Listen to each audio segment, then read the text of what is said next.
Primary 4, I just want to follow on a little bit from the PowerPoint, which you've hopefully just watched regarding your PPE design challenge for this week. So what you're looking at the moment is a pair of medical grade goggles that they wear in hospital. This is a nitrile disposable glove that they wear when they are touching and handling patients.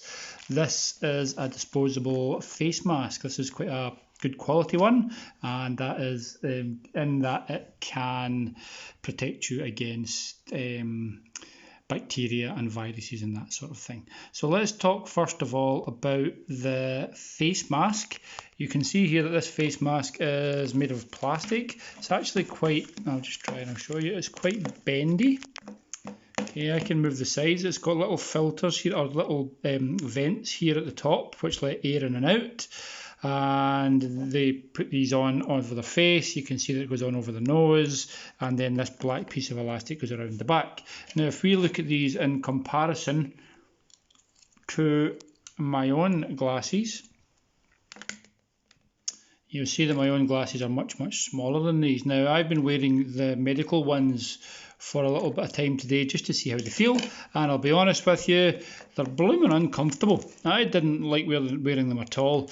I found that this bit here dug into my nose quite a lot. It definitely wasn't comfortable. You can see that these are made and designed to fit as many people as possible, okay? The bits at the side stop things like saliva, I suppose, and blood and anything else that might splatter onto somebody that works in the hospital, okay? So if you were thinking about doing a design, you might want to think about updating and innovating a new set of medical grade safety goggles, okay? These things, not comfortable to wear at all. Okay, next thing to look at is a face mask. This is not very similar to the face mask that you'll see teachers and other adults walking around in. I'm sorry for the dodgy camera work, I'm just getting my own face mask out, so I'll show you that first. Here's the one that I normally wear. It's just a cloth face mask with little ringlets that I put around my ears. I find this quite comfortable. You can always manage to get your finger in, so it probably stops me coughing on people, but whether it would actually stop viruses getting in, maybe a little bit, but not as much as one of these would, okay? So this orange thing at the front, I believe, is a filter, and that goes around the whole of it, and that means that it will trap bacteria and viruses and that sort of stuff from getting into the wearer's face. Now you might ask, well, what's to stop it going under here or in through the top? Well, the magic of this is how it looks different on the inside. This forms a proper seal around the wearer's face, and then they have these two elastic straps that go around the back of your head, and meaning that air can't get in around here. It's like wearing a snorkel type thing only on the outside of your mouth, okay? So you cannot get bacteria down the side. So these are pretty safe, and that's what they wear in the hospitals when they're dealing with patients that might have COVID, okay? What I found having worn this for a little while is it gets really hot and quite damp inside, and when you're finished with it, it goes in the bin. Okay, now that's quite an expensive looking piece of kit, I think, and it goes in the bin. Same as these, when you're finished with them, go in the bin. Okay, and the gloves come in a pre-packaged thing which is made of plastic, powder-free sterile nitrile examination gloves. When you pull that open, they're then wrapped individually in pieces of paper, and everything just goes in the bin at the end. In fact, I think in the hospital these type of things are actually sent to what's called incineration. I might be wrong, but it means that they have to be burned. So these are made of nitrile, which is a type of plastic. These are made, I'm not actually sure if you can see, it's a kind of paper coating on the outside, and then there'll be several layers of filtration inside them, and then they've got elasticated bits here, okay? These are definitely made of, I would say, quite a low grade plastic, okay?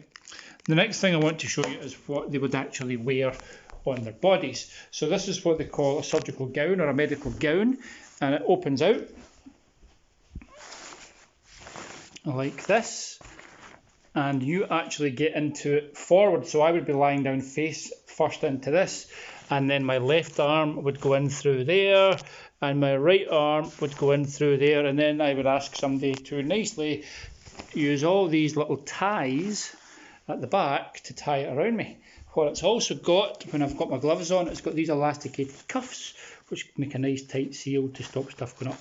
Now these, I don't know how easily you can see it, these are made of a similar material to the outside of the face mask, I think. Again, it's kind of paper. I reckon if I pushed hard enough, I could stick my finger through that.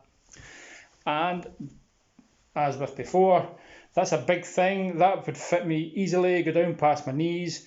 And when I'm finished with it, I take it off and I put it in the bin. So a lot of this PPE that we have these days is disposable. So let's just look at that stuff that we've got there, okay? It's all quite disposable. So that's definitely something you want to consider, the environmental impact. But the most important thing is keeping people safe. That's your PPE challenge. Your optional second task is a little bit more wide-ranging. You can come up with anything you want it to be at all. You can come up with self-fitting helmets.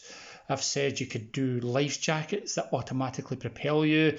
You could have bikes that talk to cars to make sure that cars know they're there, and maybe a flashing or a warning alarm goes off inside a car because it speaks to a bike if it's getting too close to a bike.